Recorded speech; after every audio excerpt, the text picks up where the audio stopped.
Welcome to the best outdoors program just off the shores of the mighty Red River. It's the Hooking Up and Tracking Down Show, the heart and soul of all things related to God's great outdoors. Starring Gary McCoy, an all-around outdoorsman with a CMA Award for Best Personality in Radio. A man who excels in the radio world and needs no introduction to the outdoors, whether standing tall in the winter circle or sitting low in the deer stand.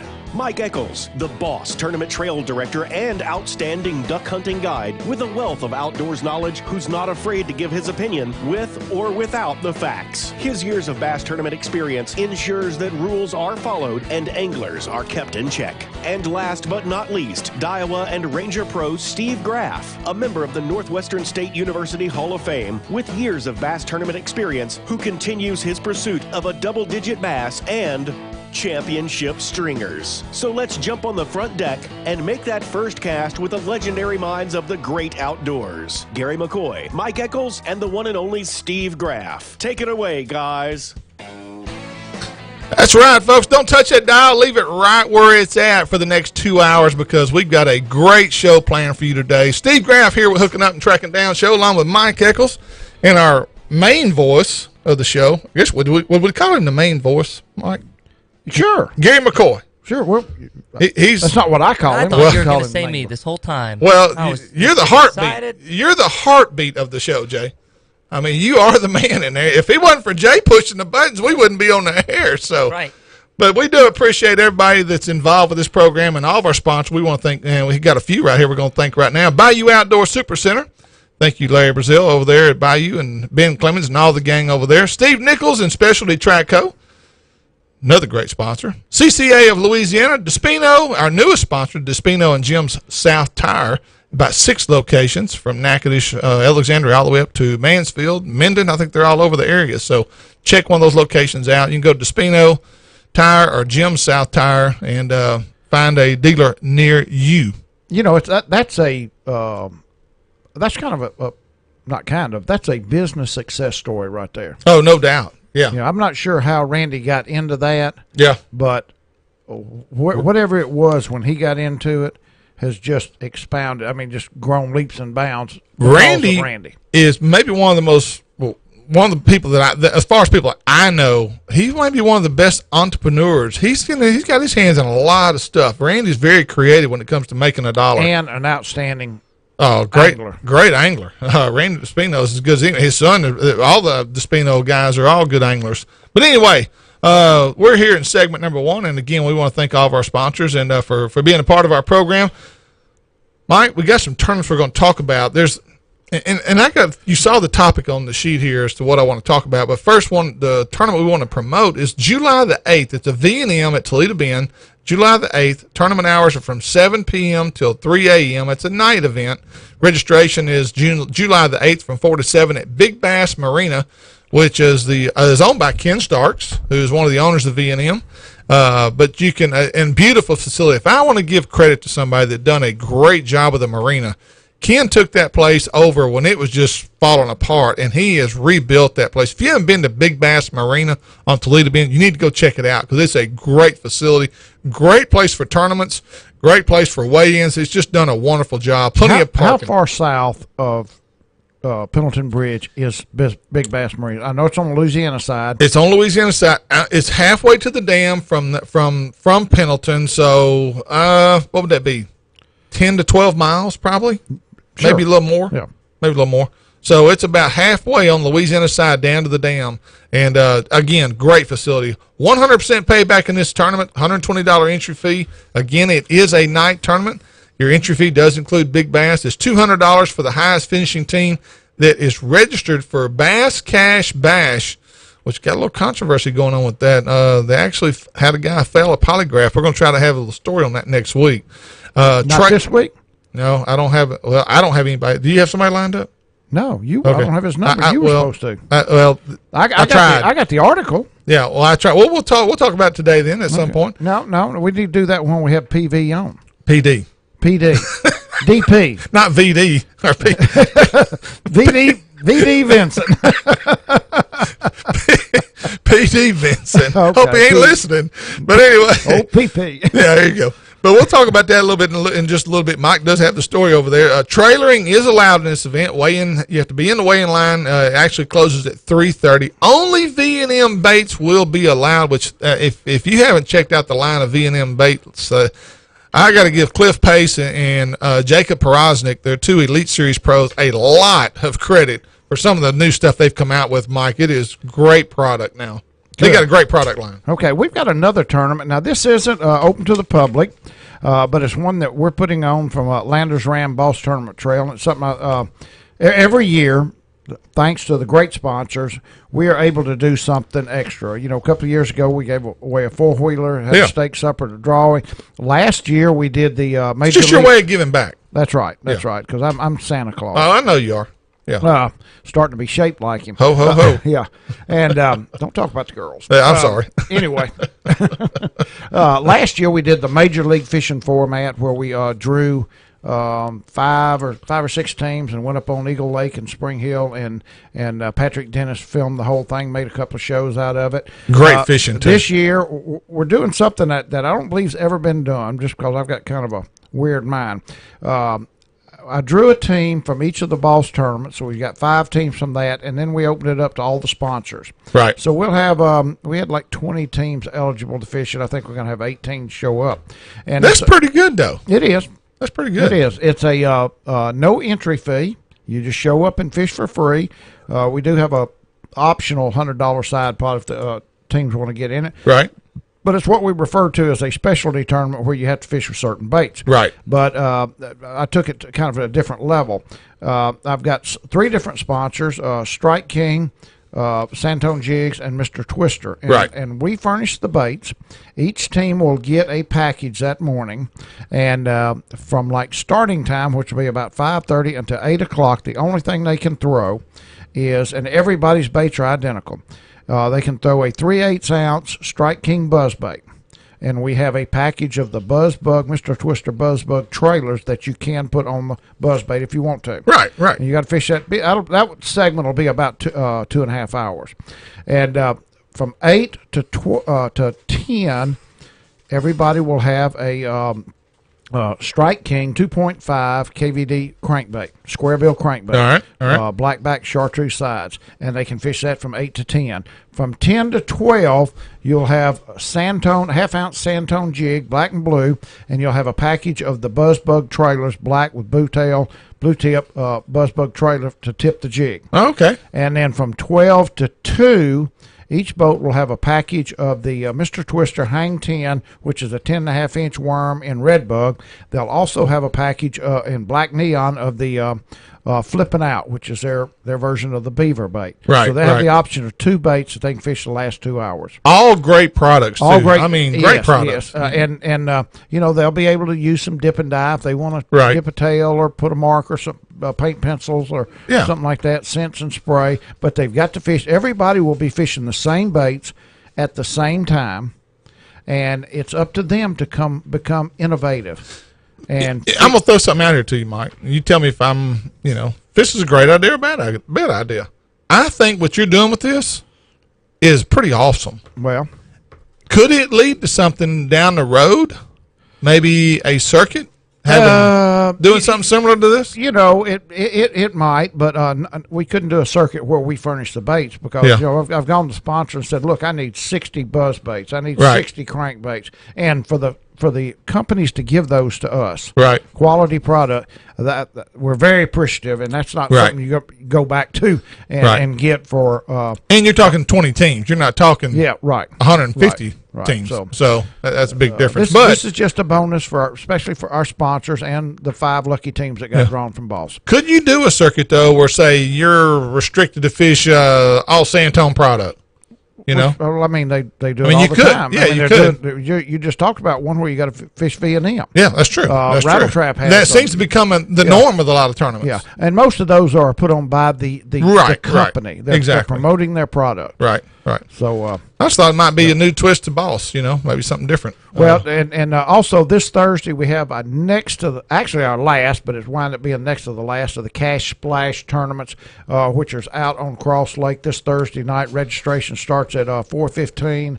You can actually start fishing at 5:15 and have to figure out the stop fishing times. But we've still, this is should be our last tournament. We have a makeup tournament, so the anglers need to know we're fishing this Thursday, which is June 26th, and then I think they're fishing the next Thursday, which is July the 6th, I believe. Right. So back-to-back weeks we're going to have it, and then that'll be the end of the qualifying year. The championship where we give away a Triton boat will be out on Cross Lake the last Saturday in September. I'm telling you, what a great success for a 3-hour tournament on a Thursday night, guys. It just doesn't get better than the Cash Bash. Well, we were running Splash. almost 100 teams, and then Right. we get to the last, and some of them feel like they can't qualify for the championship. And that's normal. We've dropped down, but I think we still had 77 the last tournament. That's so. an incredible turnout. We got another tournament we're going to talk about real quick. His Mission Team Bass Tournament. This is in conjunction with the Saline Watermelon Festival that I had this sent to me. I met a guy at Sibley Lake in Natchitoches the other day, was actually putting this event on and asked me would I help promote it for him. Saturday, July the 8th, that's a week from this coming Saturday, 5:30 a.m. till 3 p.m. Fish any one of 6 lakes. Let's see, it's going to be Black Lake, Caney Lake, Grand Bay, Mill Creek, Red River. Mill Creek, where's Mill Creek? I have no idea.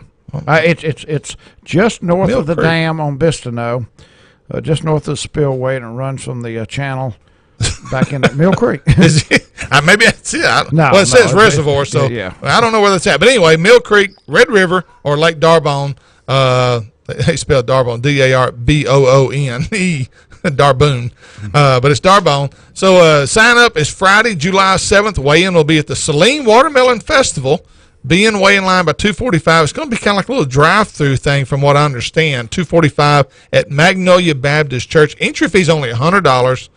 Weigh 5 fish per team. No minimum length. Catch and release applies.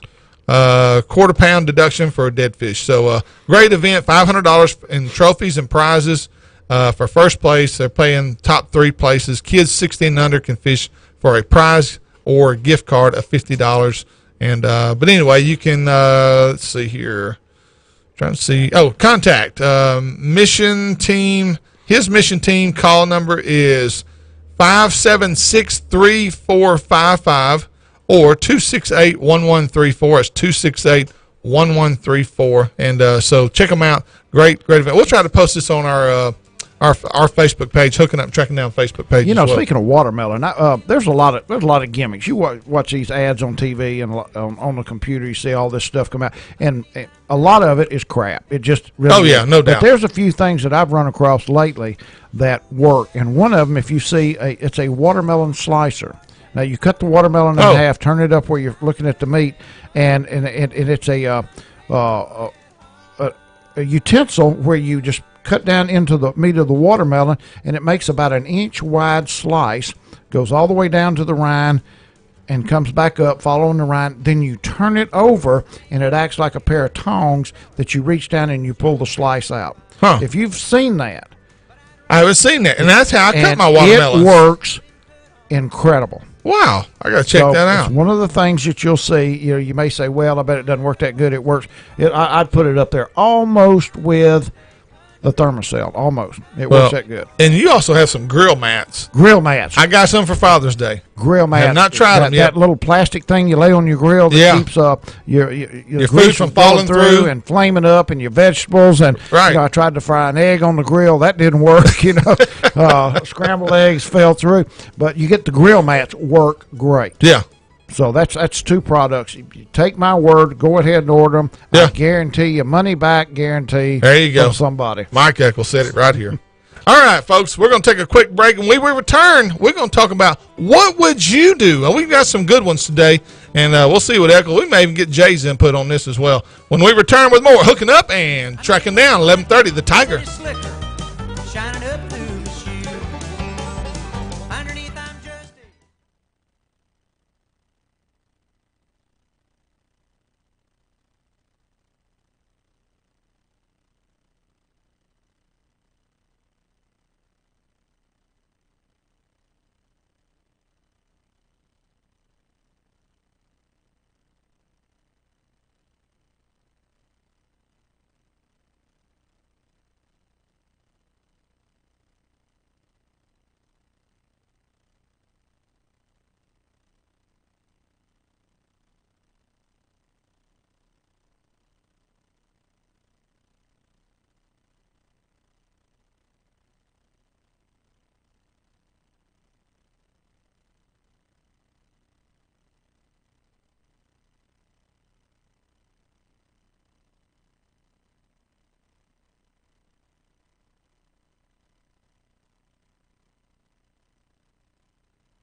Thanks for tuning us in today. This segment presented by Daiwa Rods and Reels, J&J Exterminating, V&M Baits, and Paul's Farm and Garden. Now's the time to get those deer plots ready for the upcoming season with seed from Paul's Farm and Garden. Now back to the guys who'll need a different kind of plot one day. Gary McCoy, Mike Eccles, Steve Graff, and Topwater Jay Wadley.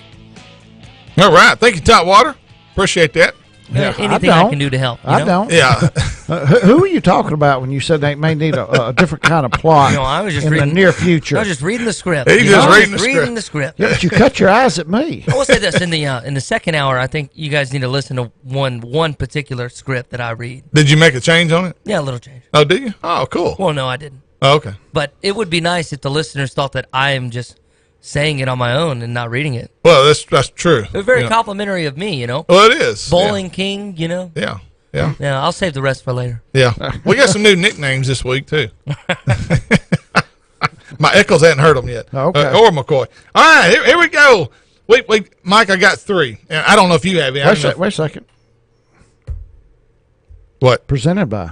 He's already done that. Oh, I'm sorry. I dozed off. Wow.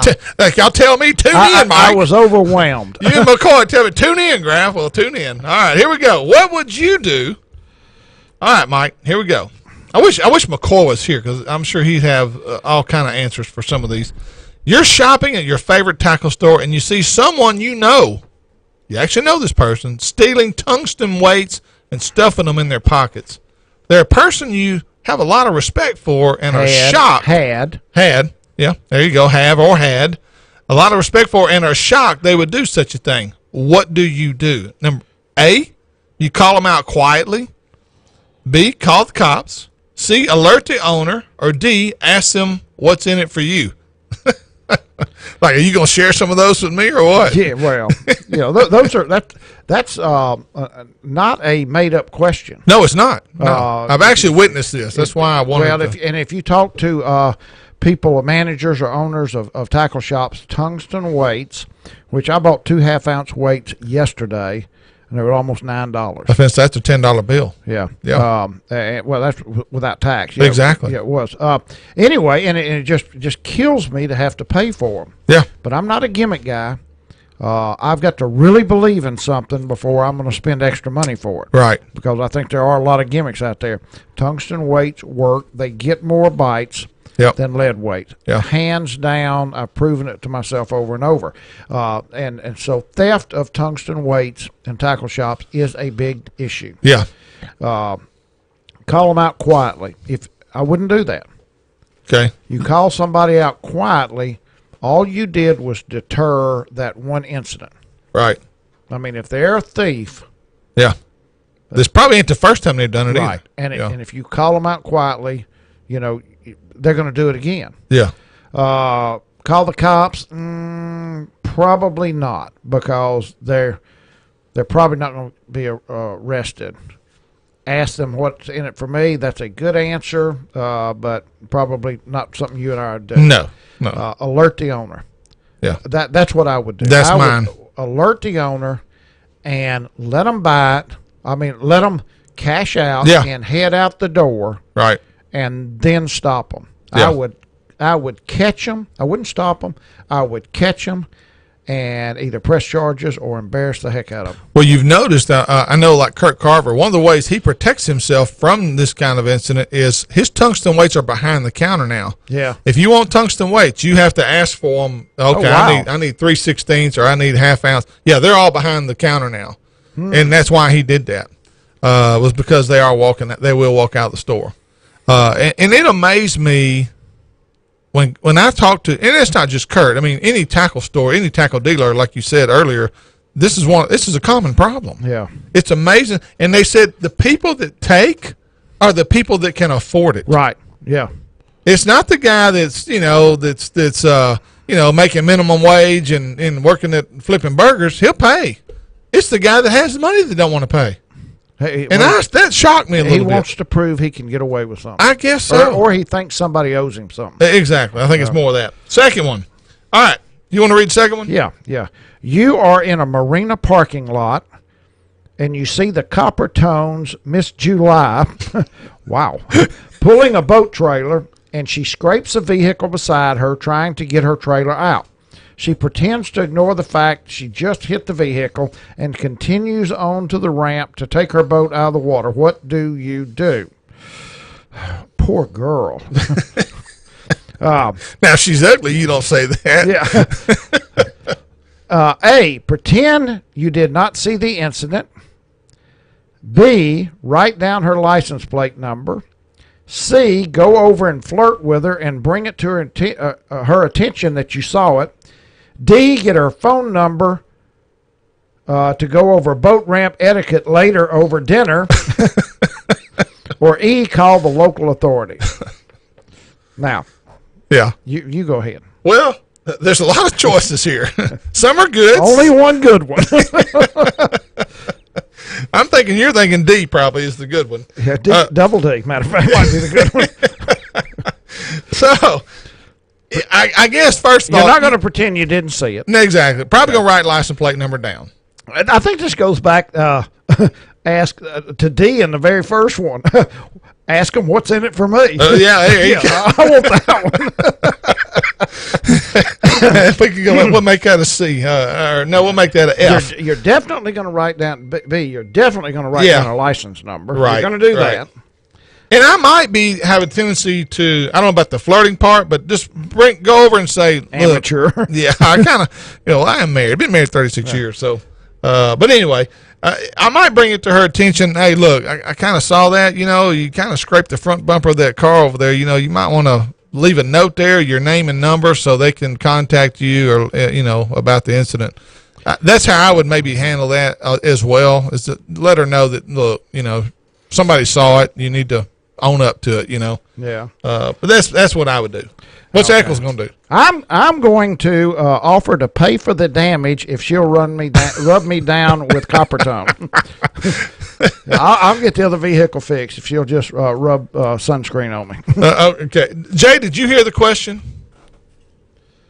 Jay didn't even hear you ask him the if he heard stealing it. question. Huh? The friend stealing question. That's all I heard. Okay, no, you didn't hear Sorry, you didn't hear the Miss Coppertone July. I did not, but I'd love to hear it, and I do have the password for you guys. I know it doesn't mean Oh, anything okay. to our listeners. Okay. But Well, good. You're That's in a why I didn't hear marina. it. You're in a marina parking lot, and you see Coppertone Miss July pulling out a boat trailer. She hits the vehicle beside her, and she acts like she didn't do it. What do you do? I hate stuff like that. I actually caught a guy doing that at Walmart once. Mm-hmm. Same exact scenario. But it wasn't Miss Coppertone July. No, that doesn't mean much to me. I got Miss Coppertone at home. Oh, whoa, hey. Well, that's don't mean Brownie. much. She must be listening to our show. Well, what can I say?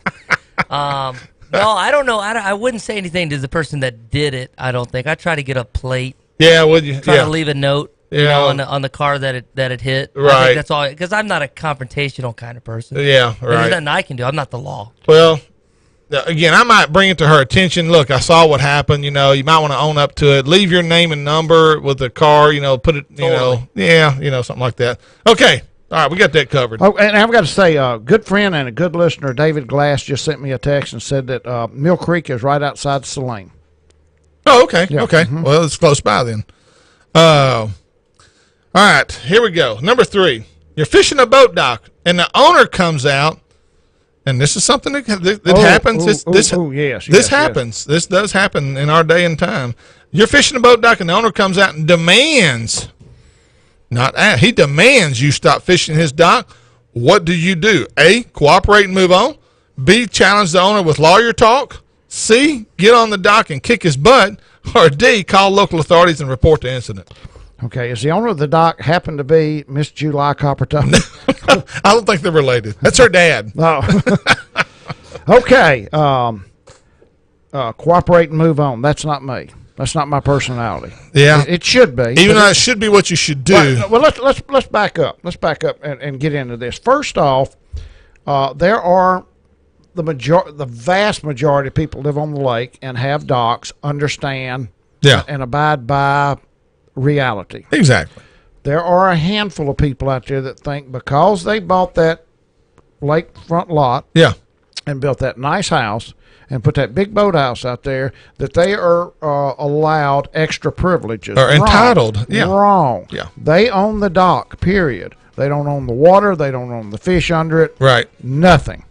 And once that brush top hits the wall, they don't own that either. That's right. That's right. So they don't have the right to come out there and and say anything to you. Right. And I have had that happen several. I had a guy was working on a tractor in his yard, huge lot, probably a 3-acre lot, working on his tractor 75 yards from the water, and I fished down the bank in front of his house, and he picked up a strut or a tie-in rod or something off his tractor and came down the water and started yelling at me and accusing me of being rude because I fished in front of his house. Really? On Cross Lake, yeah. So, wow. Yeah. So I just I don't did. I didn't do I challenged him with lawyer talk. Yeah. I threatened to get out on the dock, but he had that big piece of metal in his hand. And I told him to call the authorities, and I would wait. Yeah, exactly. But, so the correct answer really is probably D, call local authorities and report the incident. Yeah, that's what you should do. Call the authorities and report it. The other thing is just ignore them. Yeah. Just ignore them. Yeah. Now, I'm gonna tell you an exception to this. Somebody's out on Cross Lake. Doesn't have to be Cross Lake. They got this great big pier, this boathouse. They've got their barbecue pit on the end, and they've got half a dozen friends out there drinking wine and grilling. I agree. And do they want you to come flip a jig under their dock? Yeah. And I'm not doing that. And really all you're doing is looking at the girls. You know, when you do that, there's a lot of music going on. Hoping you'll get a phone number. That's an incident where I really think that it's up to the angler to show common sense and courtesy and not avoid it. That's what I would do. I don't go up to people like that are having a party on their deck. That's just that is rude in my opinion. But anyway, even though I have the right to do that, I just think it's rude. All right, that's gonna wrap up that segment. We got whoa! We got something. Jack Rothell. Hey, Miss Coppertone, what's in it for me? Oh Lord! All right, we're gonna come back with David Cresson, Louisiana CCA. We're gonna talk about the damage report from Tropical Storm Cindy and how that affected the Gulf Coast region. We'll be right back with more Hooking Up and Tracking Down. 11:30, The Tiger.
You're listening to the Hooking Up and Tracking Down show presented by Cypress Knee Outdoors, Nichols Department Stores, and Louisiana Coastal Conservation Association, making a difference in the future of our waterways. Once again, here's Steve, Gary, Mike, and Jay.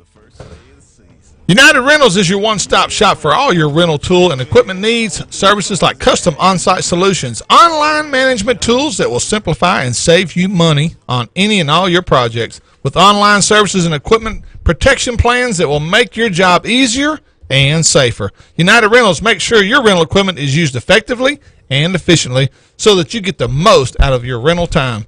Go to UnitedRentals.com to find a dealer near you. United Rentals, the largest rental company in the world.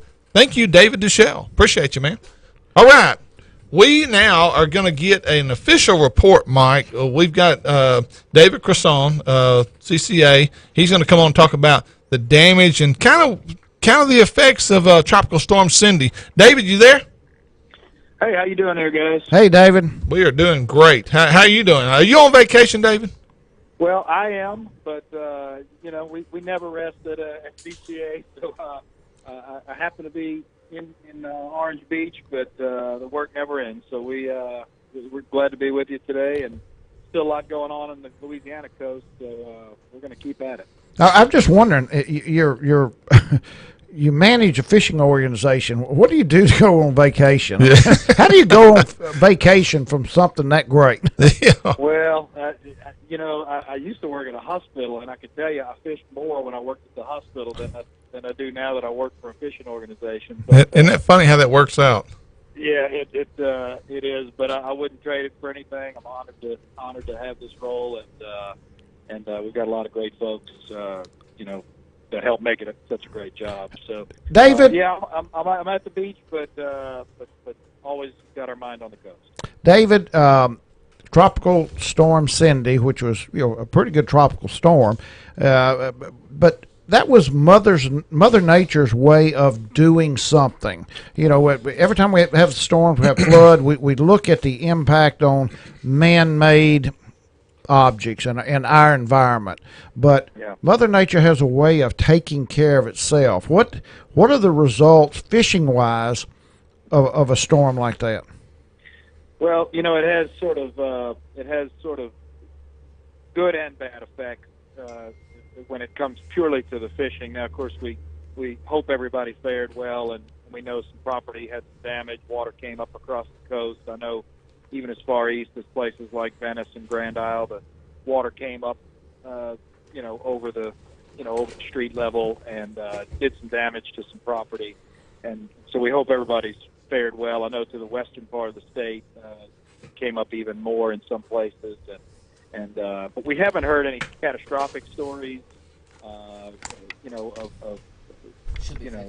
like we had with any of the storms several years ago. So I think overall people fared much better than we have in recent years. But let me ask you something, David. And this is just because I don't know, does a tropical storm have more or less an eye like a hurricane? Is there really an impact point that spreads out, or when a tropical storm hits, is it just like a cold front coming down? It's real widespread, kind of even. Well, I'm not a meteorologist. Oh, just make something up. We don't care. We don't need the facts. From what I can tell, this one was a little less organized, and we were in touch with NOAA throughout the process, and I think some tropical storms are organized very much like hurricanes, just not as strong, and some don't quite make it that far. But this one was a real one, and it put a good jolt of fear in all of us. I think for the most part, Louisiana fared fairly well, and I appreciate our state government for being prepared as they were and getting people out of harm's way.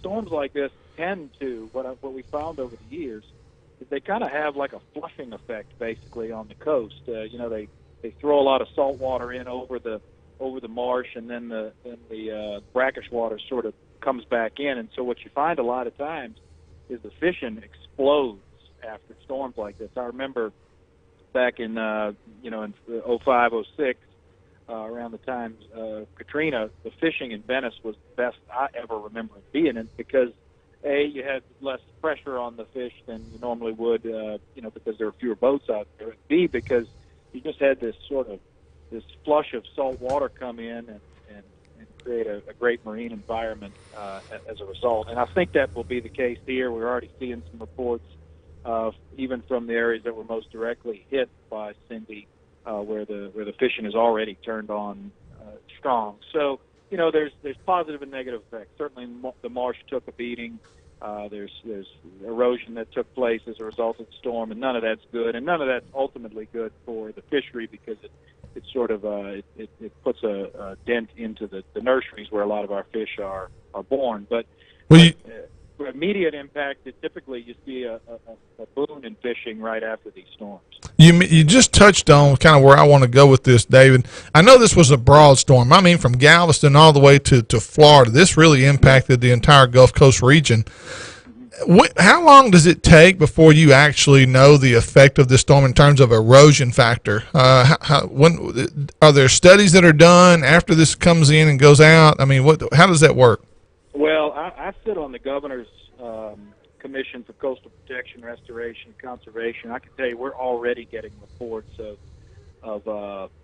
sort of damage to the coast, and it's fairly significant even in a storm that is relatively minor as compared to some of the bigger hurricanes. You see a lot of lost coastline. You see a lot of marsh that was damaged.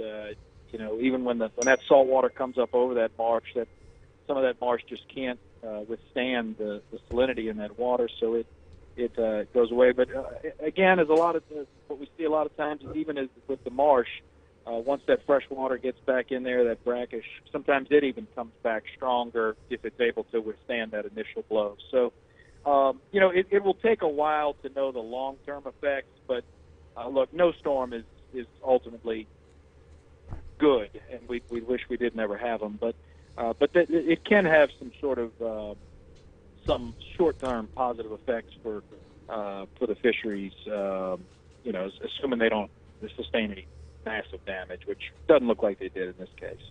Well, I talked to Dwayne Chapman just yesterday, and he reported really, really good speckled trout fishing going on now in the Cocodrie area.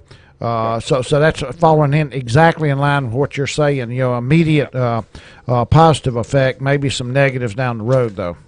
Yeah, no doubt. And I know Big Lakes had some good reports over the last week. Even places like Venice and Grand Isle and Bouchon have seen some really good reports. And again, it's not unusual right after a storm for there to be sort of just sort of an activity. I've had scientists tell me that what happens is the fish sort of go into survival mode during these storms, and so they kind of hunker down, for lack of a better term, while the storms are here. But then once they pass, they go into sort of this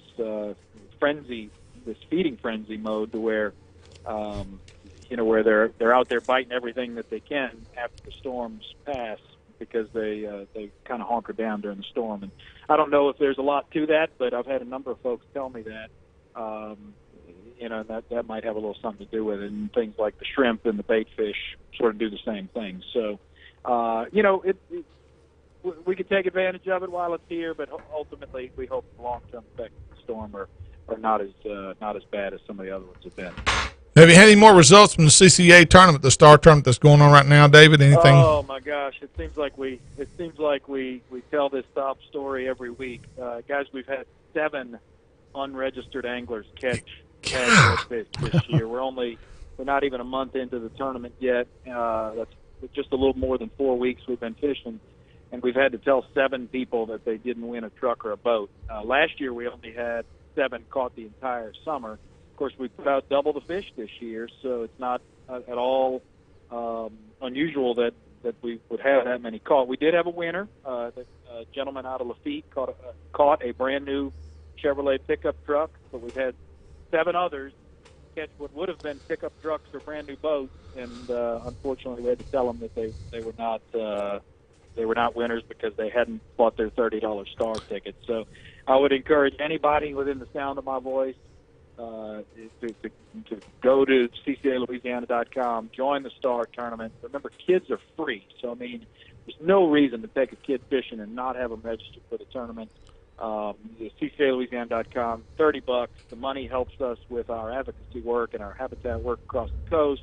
But even if you don't care about any of that stuff, the opportunity to win a new truck or a brand new boat or any ones of hundreds of other ways to win. Well, right, get registered. And it's not only that day; it's just the fact that I live in Natchitoches, Louisiana. I go to the Gulf maybe twice, 3 times a year. I'm registered. I mean, so if I go down and I wet a hook and I get lucky enough to catch a tagfish, I'm covered. I don't understand if you live in the Gulf Coast region and you're fishing at all.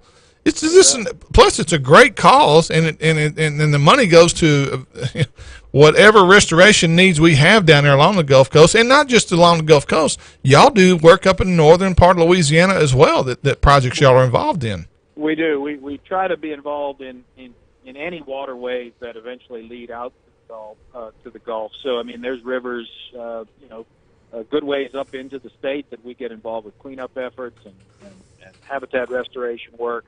You know, you said something important there. Because it's great to win a truck or win a boat or win one of the prizes in one of the other divisions. But when you sign up for STAR, every penny of your $30 goes to our advocacy work at the Capitol and in Washington, D.C., and it goes to our habitat work, like the brand new reef we built in Big Lake last week. We built. We're going to build a brand new reef in Lake Pontchartrain in about 3 weeks. So we're doing this stuff all over the coast. The dollars from the STAR tournament do go towards that work. So it feels good to win a prize. We're glad to give them all away, but most of all, your support of the tournament allows us to be out there fighting for fishermen, fighting for good fisheries management, fighting for habitat creation and restoration.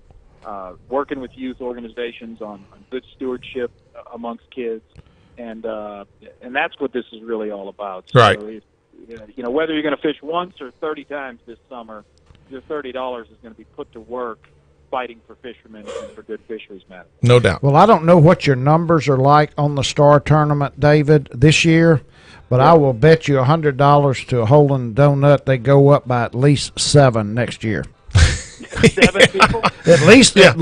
those 7 this week. They'll enter next time. Oh, the 7. Yeah, well, I think 3 or 4 of them registered immediately afterwards, which, they're still not eligible, but at least they won't go out again this summer and have it happen to them.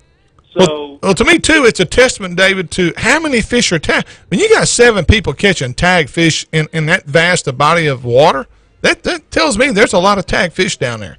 Well, there's 100 swimming around. There's, and I think most of the 7 that were caught were put back. So there's still 96 or 97 of those fish swimming around.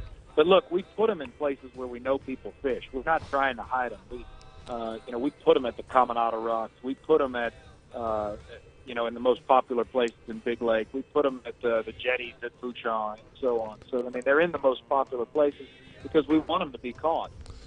Okay, that brings me to another question. So you're telling me those 7 fish that were caught and tagged, are those fish are released back into the system, and those fish are still eligible even though those fish have been caught once? Yeah, it totally depends on what the angler who catches it does with it. If they realize what they've caught and that they're not eligible, we've had many anglers put the fish back, realizing, oh shoot, I'm not registered, but I'll put this fish back. I think wow, the anglers have done. Yeah, it's not a great thing not to do. me. I'm gonna get mad and fillet. No, Well, I'm not. We've had people fillet it and realize the tag is in there. We've had people put it in the box and not realize until later that the tag is in there. And then we've had people, have it in the net and realize that the tag fish and put it back. So of the 7 that have been caught this year, I think 3 or 4 they realized it and put it back, but they still called us to let us know, which we appreciate. But yes, those fish are still eligible. Wow. And yeah, sure, they're alive and well, and they're in the places where we expect people to be fishing. So if you're a Joe Weekend guy and you fish the community holes, there's a good chance that you start tag redfish. There you go. Those areas. So get out there and put it to work. And look, I want to remind people also that over the next several weeks, they've got an open snapper season across the Gulf Coast because of the good work of our congressmen, and CCA on the national level worked hard on this. So over your next several weekends in the summer, you've got a 3-day snapper weekend to go out and enjoy. So hope your fishermen hope all your listeners will go out and enjoy that season, and let's show the federal government that we can do this better than they can. All right. David, thank you for taking time out of your vacation. Enjoy yourself in Orange Beach over there, and we'll talk to you in a couple of weeks. David Cresson. Appreciate you guys. Thank you, David. Thank you, Dave. All right, folks, we're going to take a quick break. We come back. We got 4 of the greatest outdoor survival stories of all time. Me and Mike are going to go over some of those stories with you when we return with more Hooking Up and Trekking Down on 1130 The Tiger. Elvira.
At Hooking Up and Tracking Down, we love to be social. So check out our Facebook page at Hooking Up and Tracking Down Show for outdoors news and some interesting as well as educational outdoor videos. This segment presented by Toledo Town and Tackle, United Rentals, Santone Lures, and Lake Fork guide Johnny Geis. For a great day in the water with Johnny, go to lakeforkbigfish.com and schedule your next fishing getaway. Take it away, guys. I got to catch a breath there, you know. Take it away, Jay. All right, just can't get enough of the Hooking Up and Tracking Down show. Tune in Saturday mornings from 6 till 8 for more news from the great outdoors with Gary McCoy, Mike Eccles, and the Dink Master Steve Graff. These guys are full of great information that's guaranteed to make you a better hunter or fisherman. Tune in from 6 till 8 Saturday mornings right here on 1130 The Tiger, the home of the Hooking Up and Tracking Down show. All right. Thank you, Jay. Yeah. McCoy is out this week. We're not sure where he's at. He's probably on vacation somewhere. He may be on the beach somewhere himself. I bet you he is. With a 6-pack, an umbrella, and a book to read. No book. No book. He's got his sunglasses on. He's got on. those extra wide sunglasses so those eyes go left and right. And Julie, his binoculars in the side pouch. Yeah, Julie won't pop him in the back of the head. All right. I bet you he's on Cross Lake practicing for the tournament this weekend. He probably is, and he didn't call me to go with him. I could have helped him. Maybe he wanted to do good. I could have wet a hook with him. But anyway, all right, here we go. The 4 greatest outdoor survival stories. This is something I kind of researched and tried. Where'd you get these? Actually, that's how I Googled it. The 4 greatest survival stories, outdoor survivals. I wanted some good stuff that we could really talk about and dig our teeth into, and I just thought these were great. Some of them are really interesting. Here's the first one. Hijacked in Australia. The last place on earth you'd want to wake up alone is an Australian outback. Well, it became reality for Ricky McGee after he claimed he was left for dead in the infamous desert with no clue of how he got there in the first place. On January 24th, alcohol was involved. Probably so, or marijuana. On January 24th, 2006, Ricky was cruising down an isolated road when he believes. Wait, it's a UFO. Well, that's where I thought we were heading here, but it's not. It's even worse. He believes his car was hijacked by 3 Aboriginal men, who then drug him and dumped his body in the middle of the outback. He woke up unaware and confused to dingoes scratching at him in his shallow grave. His pants weren't down around his ankle, were they? I don't know. And so began McGee's 70-day struggle to make it out alive. 70 days. 70 days. He survived on a diet of frogs, leeches, lizards, and cockroaches. McGee found a dam and was able to stay well hydrated until he was found by some jackaroos, which I wasn't sure what that was, but that's farmhands in Australia, on April 6th. By then, he was walking kind of funny. No, he was a walking skeleton and deeply tanned from the extreme desert sun, but he was alive. McGee's car and mysterious Aboriginal men were never found. See, the first flaw in that alibi is he left the bar that night. Aborigines are too short to drive. Exactly. You know, their feet won't meet the pedals. Well, I don't even know if they even can drive. No. So- You'd have been better off coming up with a UFO story. I'm telling you, that's what I think, too. I think it's all made up. But anyway, here we go. Another one. Beautiful day turns ugly. It was a beautiful day for climbing in 1985 as Joe Simpson and Simon Yates attempted to ascend the unclimbed west face Ciula Grande and Peruvian Andes.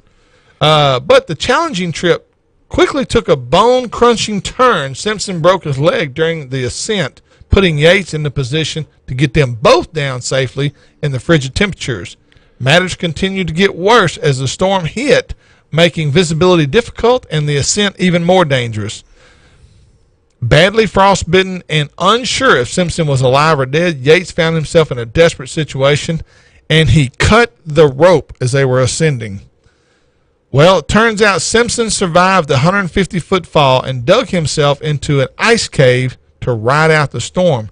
Afterwards, he battled 3 days without food and water, and though he was severely injured, managed to crawl back to base camp for help. They don't say what happened to the other guy, though. Evidently, he didn't make it. Well, and is that the guy with the broke leg? Yes. That they don't say what happened to him. No, Simpson. He's the one that returned. He survived the fall of 150 foot. So I guess Yates is the one that didn't survive the fall. So I don't know. There's a lot untold of that story. What I mean, what were they doing that they had to cut the rope? And because the situation, according to basically what I'm reading into this, is that the situation had gotten so difficult they couldn't ascend fast enough to get them where they could get safely under something. So they cut the rope. Well, that'll speed it up. Like jumping out of an airplane. Yeah. Yeah, I hope I survive. Yeah, I want to land a lot faster than this plane's really doing. Exactly. Speaking of which, I'm going to interject this. All right. Planes. Right. One of the best movies I've ever seen recently. Snakes on a plane. Y'all know. Sully. Oh, that was a good. That is a great. If you have not movie. watched the movie Sully, and I'm not a big Tom Hanks fan anymore. Right. Since he was such an Obama supporter. Right. You know, and that's just me. But he's an incredible actor. Oh, great actor. And the movie is great. Yeah. Watch it is Sully. a great movie. It really is. He did a great job in that movie. The Will to Survive is the next story. We all know the story. In the movie 127 Hours, if it rings a bell, an avid climber and outdoorsman, Aaron Ralston, embarked on what he believed would be a delightful day trip and easy hiking and biking on the Blue John Canyon of southeast Utah. He was so unconcerned by the trip that he told no one where he was going. He slipped into a narrow canyon slit and became stuck with an 800-pound boulder pinning his right arm. Things got a little unnerving now. After 5 days, his water bottle was bone dry, no food, had touched his lips at all. His will to live was tested, and he made the incredulous decision to amputate his own arm from the elbow down using a blunt pocket knife. After managing to make it out of the canyon, he flagged down some hikers and was airlifted to safety. Okay, we remember that story. That was I don't know if they made a movie out of it. They did, 127 hours. Okay, they made a movie out of it, but that got a lot of headlines. There's a little bit of fact there that I think I remember about this that kind of, you cut your own arm off. How in the world do you do that? Yeah. I mean, if it's not on fire. Right. At the time when he made the decision to cut his arm off, I think that his arm had already decayed. Yeah. And it wasn't like he was cutting into live living tissue. And it's still. No, I'm sure it was an ordeal. Like Jaybird said, you got to cut the bone. Yeah, you got to break the bone. Yeah. And they show that on the movie. yeah, How he did that. I didn't see. Yeah, it was brutal to watch. Okay, now, have you ever even remotely been in any type of a situation like No. that, or a situation that you think could have led to something like that? No, not even close. No, me Never. neither. And none of these people had up until the second that it happened to them. Yeah. Yeah. So Right. It's not like they had outdoor experience. I'm just making a point that going fishing, going hunting every day. Well, it seems like a routine. Exactly. Yeah. How things can happen. Yeah. Now, well, it's just like a car wreck. I've been in one car wreck where I actually rolled my car. It wasn't my fault. Another car came in my lane. Anyway, we ended up hitting a ditch. I rolled 3 times. Looking back on that, what amazed me is how quick your mind thinks, how quick your mind really is. Speak for yourself. Well, I'm just telling you, I've tried to reenact that going down that same road between Winfield and Natchitoches in the process that went through my head when I was in that situation. I can't rethink it fast enough. I can't do that quick. And it also amazed me how quick that can happen. It's 1 second you're just going down the highway, next second you're freaking rolling head over heels. Speaking of that, and you won't even know who this is, but MMA Hall of Famer Matt Hughes, about a week ago was involved in an accident where either his truck hit a train or a train hit his truck in Illinois, and the last report that I was able to find, still unconscious. They can find absolutely nothing wrong with Matt Hughes, but he will not regain consciousness. Really? Some type of a brain injury. Yeah. Wow. Yeah. So. And that's got to be devastating for a family to go through absolutely. that. Because at some point you have to make a decision to pull the plug. Well, there's no injuries. Yeah. Just strictly, Right. And they were talking about shipping him to another hospital. And I love to watch MMA fights on TV, so I know who Matt Hughes was. Have you ever had to make that life or death decision for somebody? Yes. Yeah, I've had to do it too. I've done it one time. Did it for my dad, and that's the hardest thing I ever had to do, Mike. I mean, that was even though Dad had it written out of how he wanted that done and what situations he wanted to live and not live under, to still have to make that call. Okay, unplug it. Yeah. There still comes a point where you have to say those words. That's the hardest thing I ever had to do. Well, but what will make it's not easy. No. Make it easier is when you realize I'm making the decision for them and not me. That's how I had to look at it. Yeah. Yeah. And I remember looking at my dad when all the tubes were taken out, everything was done, how at peace he looked. It made me feel at peace that I had made the right decision to do what I had to make the decision. And aren't y'all glad you tuned in today to Hooking Up and Tracking Down? We're just all full of joy and happiness over here today. Thank goodness Jay's in there keeping us happy. But anyway, that's gonna wrap up God, it's already hour 1, Mike. I can't believe I get paid for this. Well, folks, all I can tell you is like I said in the beginning of the show, do not change that dial, because coming up, one of the legendary anglers of all time, Larry Nixon, will be joining us right here on Hooking Up and Tracking Down for hour 2 on 1130 The Tiger.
That's right, it's hour 2 of the best outdoor show on radio, Hooking Up and Tracking Down. This segment presented by Ranger Boats. the Bob Seeley Big Bass Splash Series, along with Espino and Jim's Big South Tire, reminding you to rotate your tires every oil change in order to extend the life of your tires. Now back to Jay Watley, Gary McCoy, Mike Eccles, and the Dink Master, Steve Graff. Welcome back, hour two. Jay Bird's trying to get Larry Nixon on the phone real quick. We'll get him. Well, I know he can't be too busy to talk to us. Yeah, exactly. Real quick though, we want to recognize a Northwestern State graduate, Dave Preck. He is working at BASS since February 5th of 1979. He took over the editorship of Bassmaster magazine, making him only the second person ever to hold that title. Bob Cobb was the first. 38 years later, Preck is still the editor-in-chief of this publication and one of the most influential members of the outdoors media. And it seems appropriate that he is being inducted into the Legends of the Outdoors, and inducted Louisiana native is also inducted into its Hall of Fame. Preck will receive the honor on August the 26th. Congratulations to Dave. And just a great guy, great ambassador of the sport of bass fishing, and just a wonderful editor. Done a great job with Bassmaster magazine over the years. And he's probably had a conversation or two with our next guest. Larry Nixon. I'm sure Larry Nixon knows Dave Preck because he's been around a long time. How you doing, Larry? I'm doing good, and yes, I know Mr. Dave very well, a very good friend of mine. Is there anybody that is more deserving of that, Larry, than Dave Preck? He's just a staple in the bass community and just a wonderful person. You're absolutely right, and it's about time that he got inducted into the Hall of Fame. He's been a leader for bass fishermen for many years. And I'm going to try to get Dave lined up for the next couple of weeks and see if we can't get him on. But Larry, I know you've got a big event coming up, and congratulations once again for qualifying for the FLW Cup. And we want to talk about that event. I know it's a lake that you've got a lot of experience on, Lake Murray, South Carolina. And the FLW Cup coming up in August. I think it's late August when that event takes place. And tell us how you see this event shaping up. Well, it's going to be one of them. It's going to be a tough one. You know, August is always tough, and it can be won several different ways. They can be won down on the big lake. That's the way Anthony Gagliardi won it last time. And then you've got the shallow water gurus that run docks and chunk at the weeds and flog the shallow water all day long. They've got a good chance, and I think there's even a good possibility that there may be a river bite of something going on, you know, way up the rivers. And so it's going to be scattered out. Guys can fish their strengths, and it'll be a good cup. Larry, when you talk about Lake Murray, I've actually fished there. I fished the FLW Open tournament years ago, about 2004. Now, I actually was paired up with Kelly Jordan, and we went out on Lake Murray, threw a lot of jigs. But it's a lake that it's a lot of brush tops. That was my recollection of the lake. I know I drew Shin Fuqua on the second day, and he fished like 60 tops in the course of 8 hours. I ain't never been up and down the boat like a yo-yo as much as I was that day, but it was incredible how many brush tops that Shin hit that day. And is that going to be the main focus probably in this tournament for anglers? I think it's going to be one of them, but I don't really think it's going to be the main one. You know, we've been there twice in August that I can remember, and it was one shallow, and it should have been one shallow the second time, and I think that's probably going to be the main focus. You know, the only boys that's going to stay away from that shallow stuff are those that's just not their game. You know, that's we've all got our own favorite styles and the ways we like to fish, and you know, it can be one deep, but if a guy does the right thing, there's plenty of shallow fish in Lake Murray that, you know, that it can be one shallow. Well, Larry, Mike Eccles here. Thank you for being with us. I don't know anything about Lake Murray. Is this a lake where it's going to take 20 pounds a day, or is this a lake where, you know, the 15, 17-pound stringers consistently are going to win? Yes, it's not going to be no 20-pound stringers every day. That's not going to happen in August. You know, if we got out at the crack of dawn, you know, like at 5:30 a.m. every morning, then the weights would probably go up quite a bit. But when you take off at 7 a.m., you've done missed an hour and a half of the best fishing of the day. Yeah. And, you know, that's normal for all classics. They got to get them media people set up, and they got to do all these little things and get their shots and all that stuff. So, I think the weights are going to be more in the 13 to 17 pound range to compete. And if you can do that 15 plus 3 days, you've got a good chance to win this tournament. The last time we had you on, Larry, I think Steve or Gary wanted to ask you the question: if you could roll back the clock 30 or 40 years and take one bait with you, what would it be? And I know what your answer was. It was the Cinco. It would definitely be a Cinco. I mean, if I could go back there to where nobody else had one, oh my goodness, would I be awesome? Yeah, but let's go to the future. Let's come up to the present and even ahead of it. What is right now? What is a bait that Larry Nixon thinks he maybe didn't think much of, but has proved to be something that you really like to fish, have done well, that maybe you didn't have a lot of confidence in when you first saw it hit the market? Well, that was definitely the Cinco. No, I'm talking about right now. I mean, right now, what's new? What's new for you? Right now, I haven't found a bait to replace my old staples. I'm a worm fisherman, a jig fisherman. I'm not a real good swim bait guy. I throw them, I carry them. I've got a gazillion of them, but I'm just not real comfortable with them because I don't spend a lot of time on lakes that really has a good swim bait bite all the time. Like the Tennessee River chain. And so I'm not as good with them as I should be. And, right now there's nothing out there that's really tripped my trigger here lately. Yesterday on FLW, I went to the website, FLW.com, folks. And by the way, if you haven't been to that, you need to check it out. Great website. And there's a video on there. And Larry, one of the things I told you we wanted to talk about a little bit today is practice fishing. And Brian Thrift goes on there. He's got about a 20-minute seminar he does on there that's on Bass University that he did that. And it was a great breakdown as to what he does. And I just want your opinion. One of the things Brian says he does, he researches the lake, of course, finds out, what's the hot baits here? How do they catch them? How deep are they catching them? Are they shallow? Are they deep? Whatever. He said, and whatever I come up with, I go do just the opposite.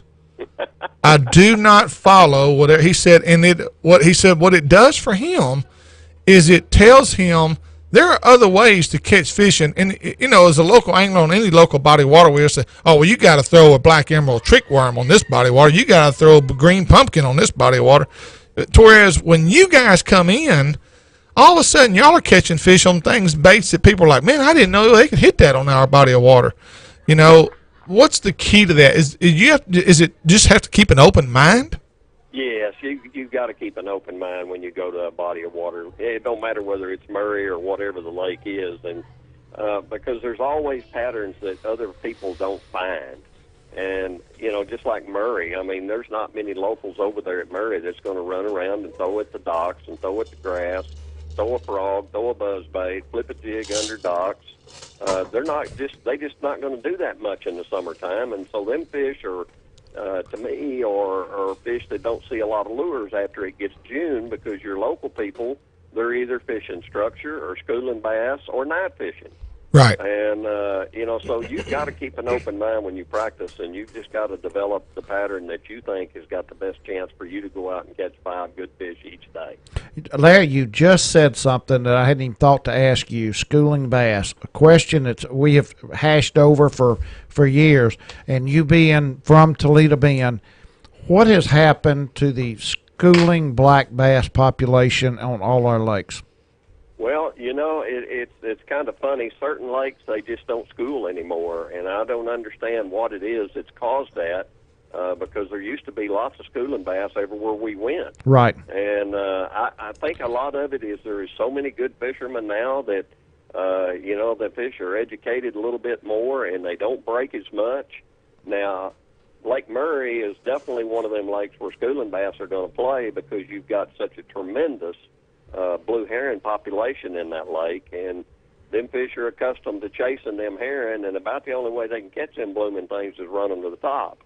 And so you do have that possibility over there in that lake, especially that first 2 or 3 hours of a morning. You've got a good possibility of stopping and knocking you out 3 or 4 quality keepers on top water, or a fluke, or one of them swimming type baits. And but it happens. But so many of our other lakes, like Toledo Bend, I don't never see them schooling down there anymore. No. My brother never talks about it, and I don't know whether there's just not the big schools of bait running to the top like they used to, or fish are more accustomed to eating brim and bluegill, or what the problem is. But I don't see them schooling everywhere. Okay, I go. Ouachita even. I just came from there, and I didn't see hardly any schooling. Do you think, because this is a factor that people always want to throw in, do you think it's the introduction of the Florida strain bass, that there's enough of our bass now have some Florida strain in them, that and that's not a trait of that, or do you feel like that has anything to do with it? Oh, it could have a lot to do with it, yes. I never really thought about that, but Florida bass are more lethargic. They don't, they're not going to go out there and run down bait fish like a largemouth used to do, a normal old northern largemouth. And so many of our lakes do have that Florida trait in them, and that may have made them a little bit more lazy. And, it's a possibility. Okay. I got one last question. We don't ever get you on the phone that I don't have to kind of steer this conversation to my passion, your passion, duck hunting, and you and George Cochran. This could be a bad thing for you, but I hope it's true.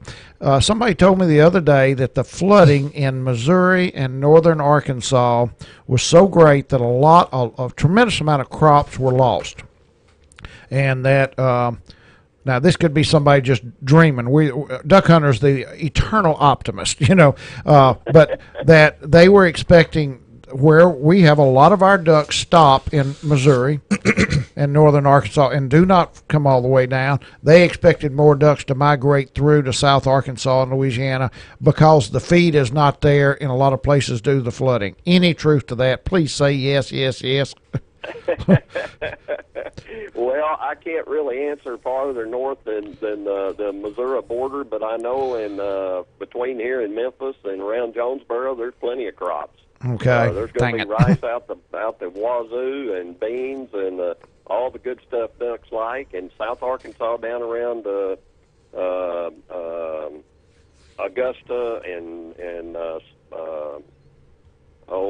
down there at Biomeda and them areas, their crops are coming up. We're going to have food for ducks down here now. Yeah. Hopefully they won't have much up north. That'd be nice. Yeah, well, that's kind of what I was hoping, because we don't seem to be able to get the weather to push them down. That's the only other thing that'll make them leave is a lack of food. So. Yeah, we got to have snow. Yeah. They need snow and ice up north, and especially in Canada and up in the Dakotas and them areas up there. Once that ground gets covered in snow, ducks are going to come, and that's the main thing. And see, they didn't have that last winter. We had a mild winter everywhere, and a lot of the ducks did stay north. I know our duck season didn't even start till almost January the 1st because we didn't even have water, and.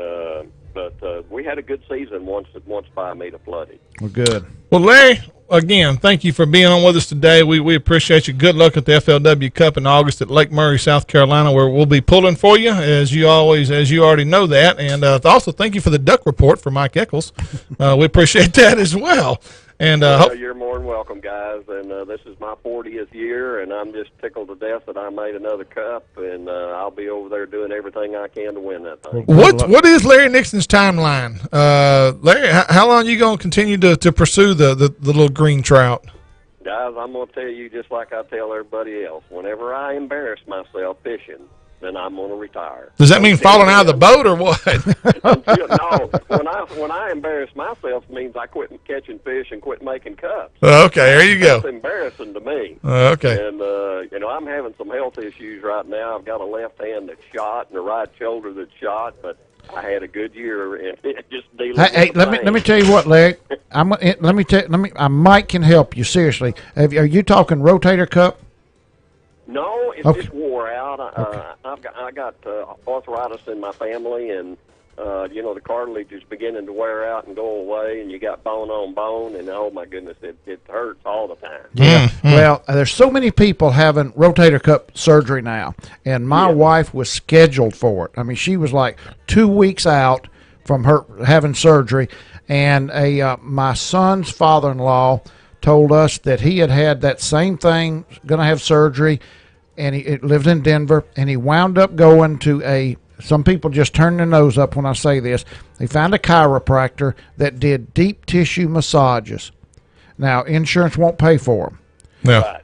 That was like 6 or 7 years ago. Bob never had his shoulder operated on. My wife immediately scheduled a session with somebody to do deep tissue massages, and she had about 4 or 5 of them. That was 3 months ago. Her shoulder does not hurt, and she never had the surgery. So now let me also say this: my daughter's had that, and she actually had a surgery on her labrum in her shoulder.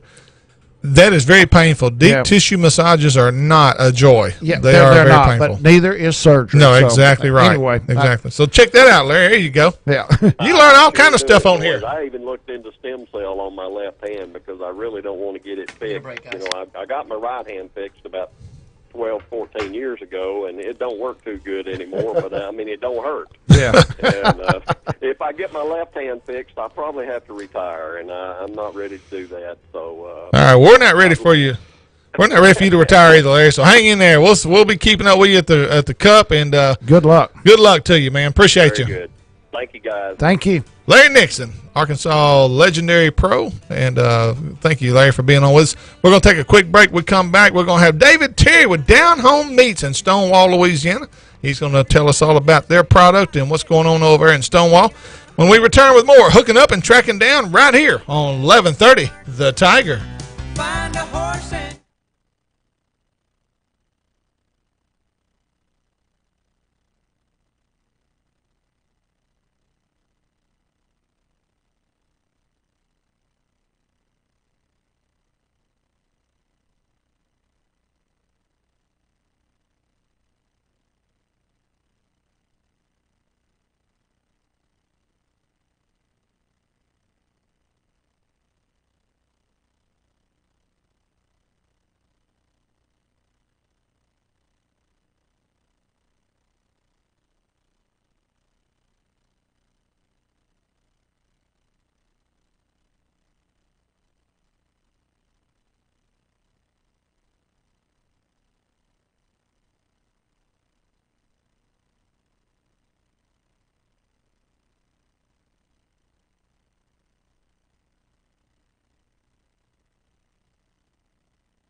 Just a reminder that you can catch us again Saturday mornings from 6 till 8 here on 1130 The Tiger. This segment presented by Natchitoches Ford, Wildwood Resort at Toledo Bend, and the Cowboys Wild Game Washer. If you don't have a game washer, you've got to have one of these. Go to GameWasher.com to learn more. Now back to the guys who could use a good washing, Gary, Steve, Mike, and Jay.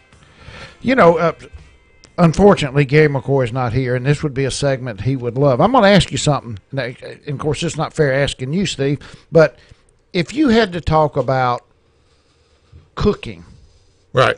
and just in a regional conversation, and I'd ask you to name 2 products, name 2.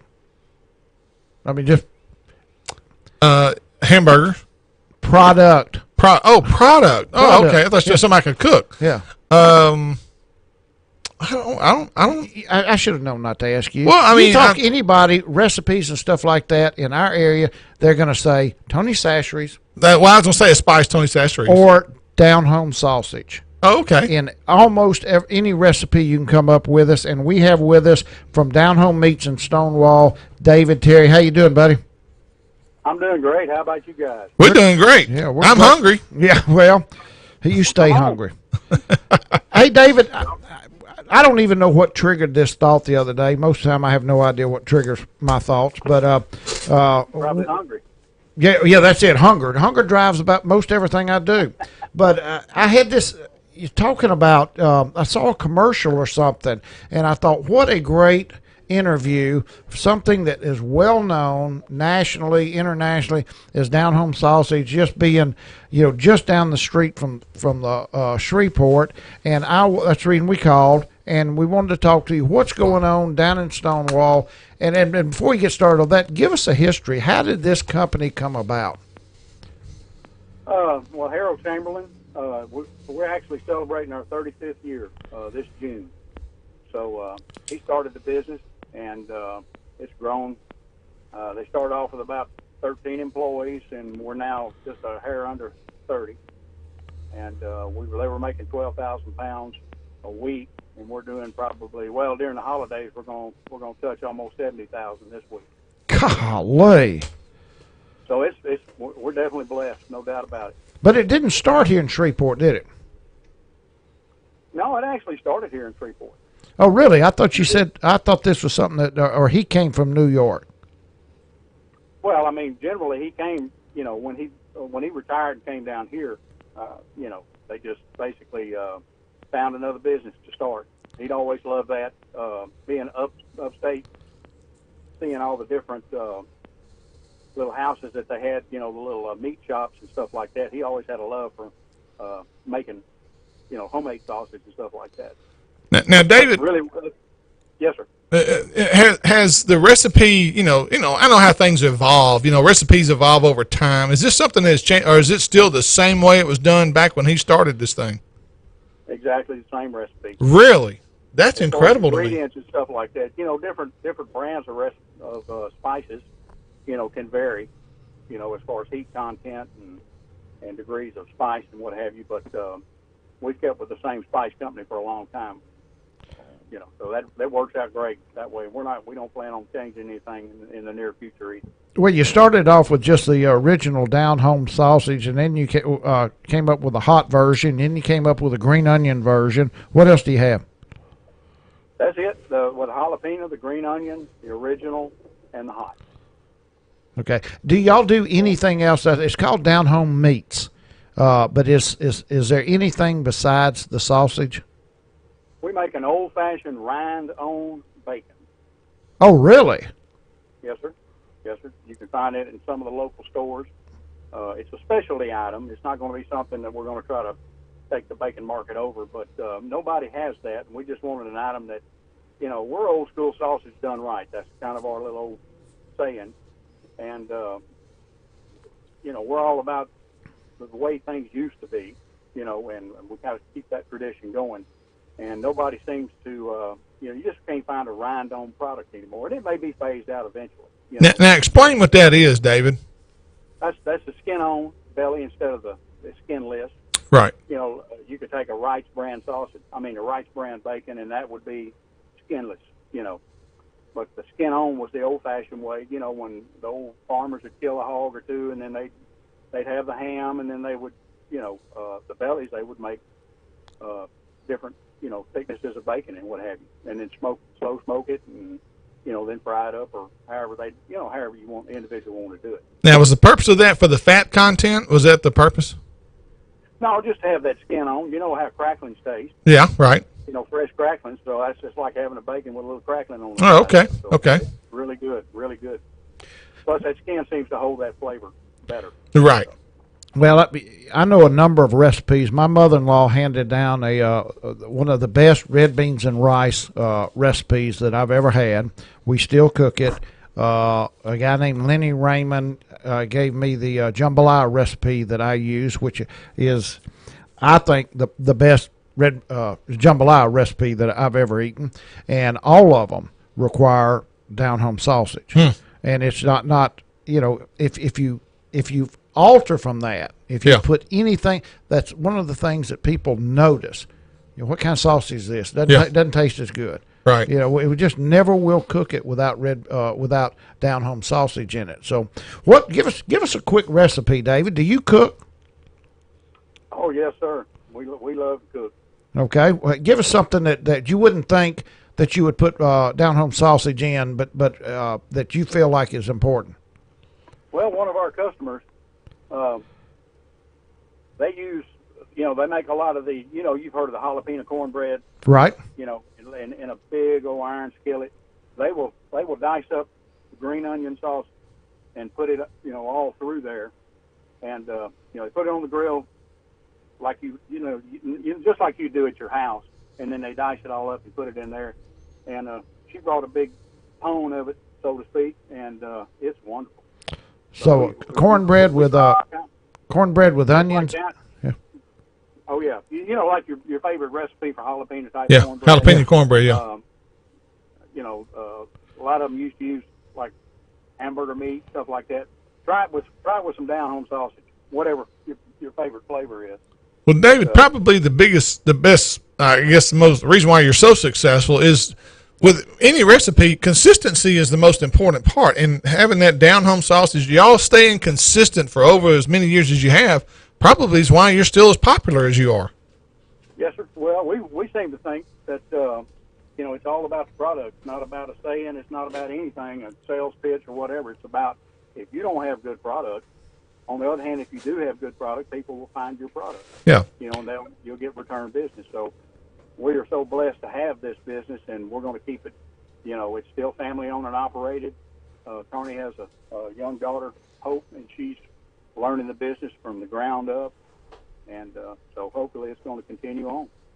For another 35 years. Absolutely, and I'll still be eating it then. But consistency of a product, some of that I wonder about that. How y'all will make it the same way every time, but you order spices and you order other stuff to put in there. How do you control, like, if the spice company is going to change something, which y'all got no control over that, but it does affect the taste of your product in the end?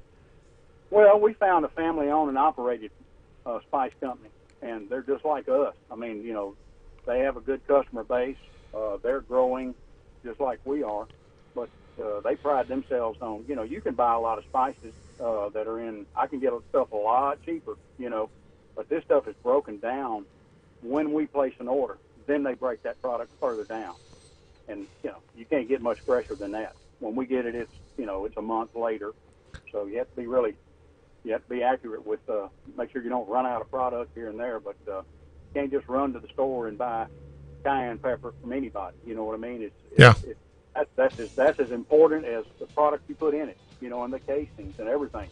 We try to use the same thing. We find the best thing. If I run across something that's better, we'll look at it and investigate it and what have you. And but it's always going to be about the product. Now, David, are you a full-fledged processor, deer, cattle, pork, whatever?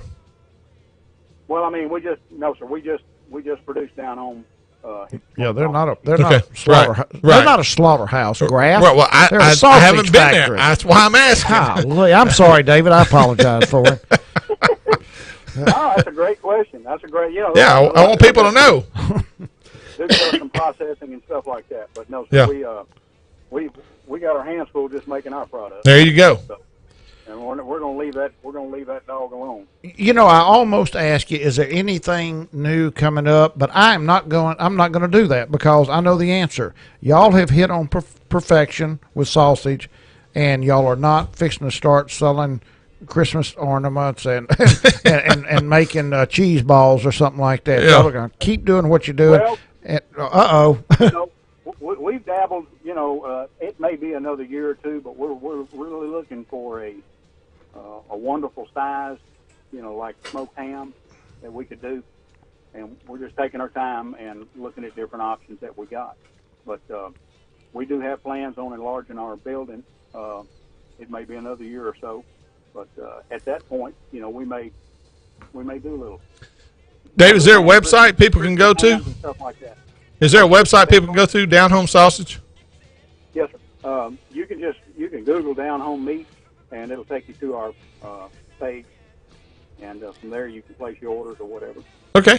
And it's got our history and stuff like that. And of course, with Johnny's younger daughter, now we're a little better on the internet. You know, we actually know what Facebook is, you know, things like that. We're all old. When I tell you we're old school, we're old school. There you go. Ain't nothing wrong with that. She's going to bring us up to at least the 21st century anyway. There you go.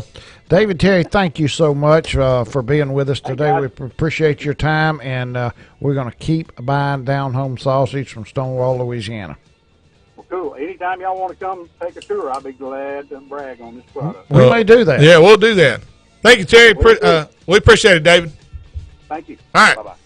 All right, folks, David Terry, Down Home Meats there in Stonewall, Louisiana. Check them out. And we'll be right back. We've got Hunter Mulliken, our HUTD field reporter. We're going to talk a little deer leasing and what's the best way to go about finding your next deer lease. Hunter's got the ins and outs and do's and don'ts coming up right here on 1130 The Tiger. We'll be right back.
This show would not be possible without our fine board op and bowling king, Jay Wadley. That's right. Who does a great job of pushing all the buttons and producing this show. This segment presented by Daiwa Rods and Reels, Red River Waterway Commission, Seaguar Fishing Line, and United Rentals, making all your home projects easier by providing great equipment and tools to get the job done. How about it, guys? Here's your Daiwa and Gamakatsu best times to fish. This weekend, the fishing is rated as poor. I hate that. I'm going to fish a tournament. Well, it's going to be tough, Mike. There's 60% chance of rain on Friday and a 10% chance on Saturday and Sunday. The heat returns this weekend with the highs around 90, lows in the lower 70s. The moon phase will increase from 40 to 60% by Sunday. Best times to fish, late evening. I'm just going to change the times. Yeah, there you go. Friday, 5:45 to 8:45 p.m. with sunrise at 6:10, sunset at 8:21. Saturday, best time to fish, 6:30 to 9:30 p.m., sunrise at 6:10, sunset at 8:21. Sunday, 7:15 to 10:15 p.m. with sunrise at 6:15 and sunset at 8:21. This has been your Daiwa and Gamakatsu best times to fish. Thank you, Mike. We appreciate that. And on the phone, we've got HUTD field reporter and a man that knows the woods inside and out, Mr. Hunter Mulliken, a good friend of mine, good friend of the show. Hunter, thank you for being with us today. McCoy's out. I think he's on vacation. And so it's just me and Mike today. You should have come on in the studio with us. You'd have been the third leg today. So. Well, I would have loved to. I appreciate the opportunity to be on. But, man, I had a little work in the woods I had to do this morning and trying to save a little hardwood. So, well, I think I was doing a good thing. Hunter, talking about the woods, this time of year, deer hunters are scrambling. They're looking for new leases, places to they don't like where they're at. They want to change. They just cut 200 acres. They did a clear cut on their place, so they're scrambling, looking for a new place to hunt this next fall. What is your advice, and what are some things, some do's and don'ts, or things that guys ought to look for when they're looking for a new lease? Well, I guess probably with all these big company ownerships, Steve, you know, they have those available leases online anymore. They go to the computer and look online, you know, for your bigger companies. You know, make phone calls to people that in the timber business, foresters, timber managers, whatever. Some of these private tracts come up for lease, you know. You might look up and get on a good lease there, but, you know, like I say, you know, word of mouth, whatever. But, you know, finding a private lease is a little harder than those big leases, you know. But you know, another thing of these foresters that handle these big leases, they with these investment groups that taking over all this company ownership, these are people that live in New York and way off, and they're just, you know, out there to make a profit, which that's what business is for. But, you know, these guys are loaded down with a lot of work, and they don't have a lot of time to fool with leases. So what they end up doing is just sending the lease out at a certain time into your group, and if, you know, you don't get the paperwork filled out and get it back to them, they just get it to somebody else. So, well, go ahead, Mike. Well, I was going to ask you. We want to know. We want to give our listeners some advice on how to choose a lease. Let's start with the actual logistics, the woods and stuff. What would you recommend? And I know, you know, we got a lot of pines, not as much hardwood as we used to. But if you were going to go on and find a lease, what would be the type of terrain that you would insist on having before you would even consider being on that piece of property? I want to have a lease with a good mixture of pine and hardwoods, biodiversity. You know, where you got, you know, edge effect, terrain effect, and stuff like that. I mean, you know, thinking about a lease that's on a flat piece of ground, you may have a good component mix of hardwood and pine, but you got to think about this: your roads and access. Yep. Uh-oh. We losing? Hunter must be driving down the road. Yeah. Oh. Well, one thing I want to bring up to him, Mike, when we get Hunter back on, we didn't have a good connection, I don't think, to begin with there. But anyway, one thing Hunter and I talked about yesterday, I was kind of prepping him what we wanted to talk about today. A lot of these companies now are bidding out their property to the highest bidder. So for the average Joe, that's going to make it a lot more difficult for them to get on a lease, because now it's going to be corporations are buying the leases up, big companies like I'm just throwing a name out there, like SWEPCO. They may want all their employees to have a place to hunt. So you're not going to outbid a company like a SWEPCO or a major industry. It's going to make it difficult for the average guy. It is, and you know, we hate to see something like that happen, but there's absolutely nothing wrong with it. Right. I mean, you know, if I was a big wig in a company and I wanted to go in and said, well, you know, they're getting $6 an acre, but I'd like to have that place for my company, and right, I can afford 8 or 10, I would do it. Hunter, what we just been talking about when we lost you there, me and Mike started kicking around the idea. Me and you talked about how these companies are starting to bid their leases off to the highest bidder, which makes it difficult for the average Joe anymore to just go get on a lease and spend $5-6 an acre. Now they're jumping up to $8, $9. Even Gary McCoy said their place is up to $9 an acre, maybe $10. Don't say that's where Julie can hear it. Oh, I'm sorry. Excuse me, Julie. Disregard that remark, please. That's what I was saying a while ago, Steve. These investment groups, they're not worried about, you know, they don't care if it goes up or not. As long as they got people that'll pay it, they're going to keep going up. That's exactly right. So that's what's happened. And they're not, like I say, they're off in New York. They don't have any clue, you know, what goes on. But, you know, a lot of times that goes on, you get up to high, you know, Joe Blow regular guy loses his lease because he can't afford it. Then, you know, there's a possibility there could be some fires up there, stuff like that. I'm not saying I would do that. I'm just saying people get disgruntled about that. And you know, hunters like I do, and Mike, there's people that are going to pay it. They'll find somebody to buy it. They'll find somebody to do it. And yeah. A lot of times it takes a big group of people to do it. You know, most of the time, you know, maybe 20, 30 people. Then you can get in all kind of issues with personalities and all kind of stuff. And right. Rules and stuff. So, you know, I think the smaller, you know, group you got, the better off you are if you can afford it. But at the same time, man, it's getting to where it's. I've had people call me about leases, and they said, "Man, they done got up to $8 an acre. Said we can't afford it, you know, because keep the eye for a place we can get with." You know, big places are hard to get. You know, a lot of acres, and you know, for a small amount of money. So, Well, what I was saying a while ago, we was talking about Mike and how to get back. Try to find you leave some good access roads and good access interior roads, because you're gonna need that. You know, hunting and stuff. And you don't want any Interstate 49, but you want some decent roads to get to good access points where you can get a deer out, or you have an issue. You know, get in there and work on your food plots or whatever. That's what I would be looking for. okay, you find a piece of property where the terrain suits you, or you think the terrain is conducive to good deer hunting.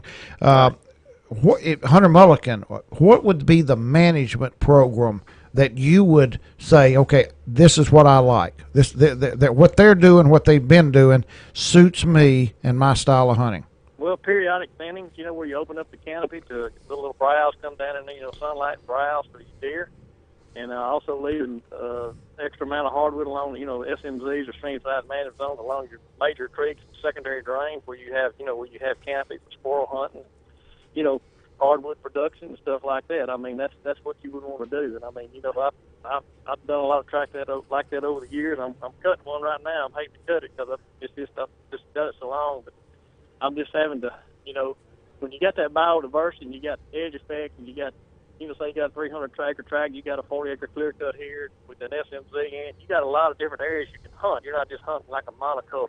So deer, you know, we're talking about deer. They like to browse like a goat. You know, they're just a wood goat. They like a lot of new growth. And so when you have edge effects and openings and stuff, it creates, you know, cover and food. You know, right. So, well, Hunter, what advice do you have to the group or the guys that have a lease? It's been clear cut in the last 3 or 4 months. They're all upset about it. You know, man, what the heck? What advice do you have for that group of leasees? Is it just stick it out, just be patient? well, I mean, you know, when they have clear cuts anymore, Steve, usually they're going to leave. You know, our best management practices require you to leave hardwood along the creeks and stuff, and you know, give them time. They're going to go in there and they're going to do some kind of site prep the following summer, and you know, there'll be a lot of deer use that clear cut this year. You know, Yeah. If it comes, there'll be a lot of browse. They'll be surprised. You know, when you get out there and you'll be surprised how many deer will be out in it. Now, they may be late in the evening, early morning, or whatever. But they'll use that area, and they'll use those SMZs. They'll use that edge effect where you got hardwood. You got a clear cut. Get out there on the edge of one of your SMZs. You know, but just stand up. Hunt your fire breaks. They'll have a fire lane. Usually, they'll end up. Sometimes they burn those places off, plant them. Sometimes they don't. But you know, if you got a fire break, utilize it as a food plot. So your trees come back up. Yeah. They'll change it, you know, and then those people, they're going to grow trees, you know, and you just kind of got to kind of adjust to what they do. Well, if you're on a hunting lease and they just clear cut it in the last month or two, consider yourself lucky, because most of the time it's done like November the 1st or December or something like that. Yeah, that's right. That's true. I'm in that situation today. I went down and we got to open up a road, and the guy got a big fine deer stand right in the road. He ain't going to be happy because we're going to have to move it, and I'm trying to get in touch with the guy that's over the lease. So that's, you know, there's a lot of things you got to consider. You know, you got to have a contact person for issues like that, because we're going to try to move the stand without damaging it. But if we damage it, move it, well, then we're going to be liable. You see, so I'd rather them come do it. So you got a lot of issues you got to deal with in the off season. So, well, Hunter, that's one thing. Great advice. We could spend the whole 30 minutes on this topic, especially if McCoy was in. He'd probably have the G in questions. He'd be firing at you right now. But we'll get you back on next couple of weeks, and maybe Gary, maybe you can come in studio with us, and because this is a great topic, because a lot of people really want to know the ins and outs and how they can, you know, find some quality leases. But it's like I tell people, you know, of course, with my connection with my father-in-law and all the property he leases, I get calls all the time. Hey, you know, can you help me with a lease? And a lot of people aren't giving them up like they used to anymore either. Well, they don't, because they know they got something, especially like a private tract, like you're talking about, like Sonny. You know, you get a private tract, you know, if your father-in-law, he does good management practice, and he's going to do a little different than some of the companies. You know, he's going to probably do a little more thinning than the average person, you know, than a company would. Right. Because these companies got to they have to have, you know, they got to turn it over. They got to have cash flow, and that's why they cut these big plots. So, you know, that's what it's all about. All right. So, well, Hunter, we appreciate it, man. Thank you, man. Hunter Mulligan, Walsh Timber, our HUTD field reporter. We thank you again. We'll get you back on, Hunter, with McCoy's in here, and he'll probably have, like I said, several questions he'd like to have you to answer. Okay, well, I appreciate it, guys. Y'all have a good day. Thank you, Hunter. All right, folks, we got one more segment to go, and when we return, we're going to talk. We got a little BASS is giving an award to one of our guests that was on a couple of weeks ago. We're going to talk about that when we return with more Hooking Up and Tracking Down on 1130 The Tiger.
Well, this is it, our final segment. Please check out our new website at HUTDshow.com, an information highway for all things related to the great outdoors. This segment is presented by Nichols Department Stores, Kamakatsu Hooks, Spro Lures, and Toledo Town and Tackle. The largest tackle box on the bin with a great selection of Daiwa rods and reels, Spro Lures, and Gamakatsu hooks. One more time, here's Topwater Wadley, Chatterbait McCoy, Deke Master Graff, and Mudhen Eccles. Hey, headed for the Gulf Coast region for some great fishing? Well, don't be that guy like Seven were this past week who forgot to register for the CCA Louisiana Star statewide tournament Anglers Rodeo. Started Memorial Day weekend and is going to run through Labor Day. Star is Louisiana's CCA's largest membership drive and helps provide funding for all types of coastal and intercoastal projects statewide. Anglers compete for over $500,000 in prizes from boats to trucks. It's not too late. Register now. Go to ccastar.com to learn more and to register for the greatest fishing tournament in the Gulf Coast region. Coastal Conservation Association of Louisiana, making a difference in the future of our waterways. You know, and I want people to go to our Facebook page too, because I'm, so inept. Anytime I put something up, you need to go look at it. It doesn't happen often. I saw this video on Facebook yesterday where it's a what do you call the camera? GoPro. GoPro, yeah. GoPro and two anglers' boats in California, and where supposedly the new world record spotted bass was caught. I think 11 pounds 4 ounces, and it got it from. Of course, it was just This is northern part of California, if I remember right. Is that right? I don't know. There's been a couple of TV shows shot up there this past year that they were trying to catch the world record out of this body of water. Well, supposedly this guy caught the new world record, 11 pound 4 ounces. Wow. And it shows it from cast to putting it in the boat. Doesn't go in there. I mean, when they net it, they hold it up for just a few seconds and get it in the live well. There's not a lot of footage of the fish, but. And that's on our Facebook? Yes. Mm-hmm. Okay, good. Yeah. Another thing that's on there too, Mike, and there's going to be one I'm fixing to add to it tonight. Brian Thrift did a Bass University about pre-fishing and how he practiced, and I kind of alluded to that a little bit with Larry Nixon, how Brian does his research and basically does the opposite of whatever everybody else is doing. He said that has helped him probably more than anything else, and I thought that was great advice. I had never thought about doing that. Never do totally opposite. Like if they're hitting 10-inch worms, throw 4-inch and 6-inch. Throw something different that they haven't been seeing is Brian Thrift's basic philosophy. Well, it takes an angler with a tremendous amount of self-confidence to go out there and say, okay, I talked to 10 people, and 10 people said they caught it on a 12-inch June bug worm. Yeah. So I'm going to go out there and throw a 4-inch, 6-inch trick worm or something. when I know they've been biting that. Yeah. I'm going to go try to catch them on this. Yeah. But that's the guys that catch they either find fish, which is tough to do, find fish that have not been hammered. Yeah. Or they do something totally different that the fish will react to because they haven't seen it. Right. But we're also going to have, there also is some stuff already posted on our Facebook page about practice fishing and the philosophy from Jordan Lee. Some guys have a philosophy of, one guy that I actually watched, he throws the biggest bait out there that he owns, a big 10-inch swim bait. And he figures the biggest fish in that school is going to hit that bait. If I throw the 10-inch worm like I was throwing, I'm going to catch those 2.5s. I want to know what the biggest fish in that pool is and that school is, so I'm throwing a big 8 to 10-inch swim bait, and I'll usually catch the 6+, and then it tells me what size fish are actually in that. And I thought, man, there's a lot to practice fishing, and there's a lot of good information on our Facebook page as well, so check it out. And we're going to try to get some of this even posted on our website, and HUTDshow.com is our new website, and we've also got new recipes on there. We've got a new blog on there. Check them out. I think it's a lot of stuff you really enjoy. I went to lunch yesterday with a bunch of retired firemen, and I sat there with Billy Jordan, a longtime friend of mine, and he was talking about a recent crappie trip over to Sam Rayburn. And he asked me if I had heard of this. He stopped at one of the bait houses there, and they bought let's see, I thought I had the name of it. They bought shiners, and the woman there handed him his receipt and said, "Here, keep this." And he said he didn't need it. And she said, "Yes, you do. You have to keep the receipt for these shiners in case the game warden stops you."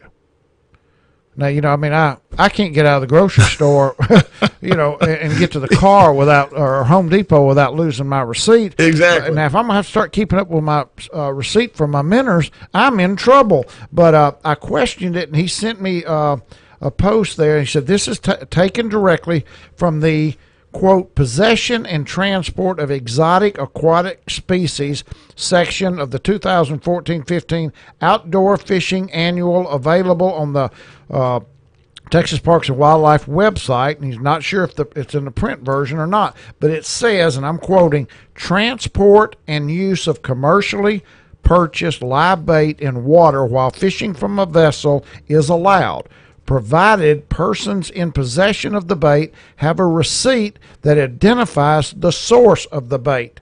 Any live bait purchased from a location on or adjacent to a public water body that is transported in water from that water body can only be used as bait on that same water body. I have no idea what the heck all that means. Wow. That's pretty deep. Yeah. But what he's saying is that in Texas, and I even called Mike Wheatley, who is in Argentina dove hunting, That's a good trip. Yeah, who goes through 2 pounds of shiners a day, and he has never heard this. But here is the writing somewhere in Texas statutes and laws. It says that when you purchase shiners to go fishing on a body of water, that you're supposed to keep your receipt with you to show you're fishing this body of water, and this is where I bought my minnows. Man, it's just almost getting to where it's too much to keep up with. Yeah. It's almost ridiculous. But anyway, it is what it is. Not almost. Yeah, you're right. Well, we want to congratulate. We had this gentleman on our show a few weeks ago, Todd Driscoll, Texas wildlife fishery biologist, who is not only just a great fishery biologist, but a tremendous tournament angler as well. Great interview. Yes, one of the best interviews we've had. We're going to have Todd back on again. He's worked for the Texas Parks and Wildlife for 18 years. Again, an avid tournament angler, is responsible for 15 county area lakes that include Sam Rayburn and Toledo Bend. He was awarded the Ken Cook Friend of BASS Fisheries Award on March 24th. It was at the Bassmaster Classic in Houston. I wish we'd have known that. We'd have brought it up with Todd when we had him on last time. But congratulations to Todd Driscoll. Well-deserved award. And again, one thing I noticed, Mike, I watched the Bassmasters this past week, and it was on the Sam Rayburn event that took place, the Texas Bass Fest. And every angler that got the opportunity made mention of the great job Texas Parks and Wildlife is doing, and how they're hoping other states will make phone calls to these guys, take notes as to what they're doing in the state of Texas to make their quality fisheries what they are today. Well, it's attitude of the anglers. Yes. Now, and I'm not trying to. No, you're right. You hit on the nerve there.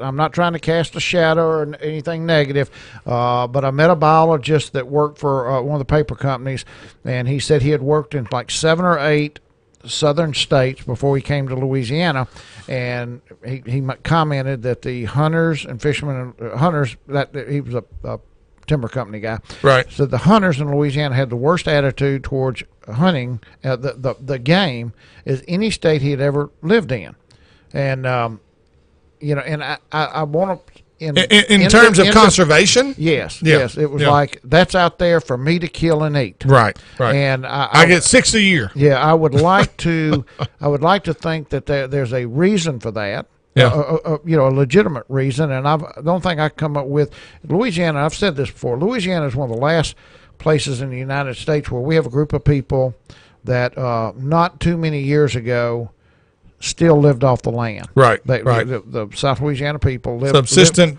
Dwellers, whatever they call them. They lived off what they could catch or kill. Right. And when it is your not your hobby. Yeah. But your way of life and your survival. Yeah. You have to have a permit for that. You have to. What? Yeah, you have to have a permit to be a subsistent dweller. Whether it's Alaska, Louisiana, you have to have a permit for that. Yeah. But I hope that's what it is. But the attitude of your sportsman has to change before the results are going to change. I totally agree. So. And until some of the older generation guys kind of pass on and move on, I think that will change with time with the younger group coming up. So you're saying when I die, things get better? Yeah, you're one of the old codgers.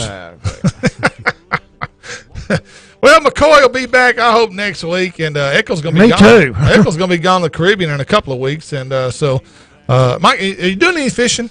You actually fishing any? No, I've tried that, and that's just not for me. It ain't your cup of tea. I'm telling you the honest truth. I literally hate summertime fishing now. No, is that an age thing?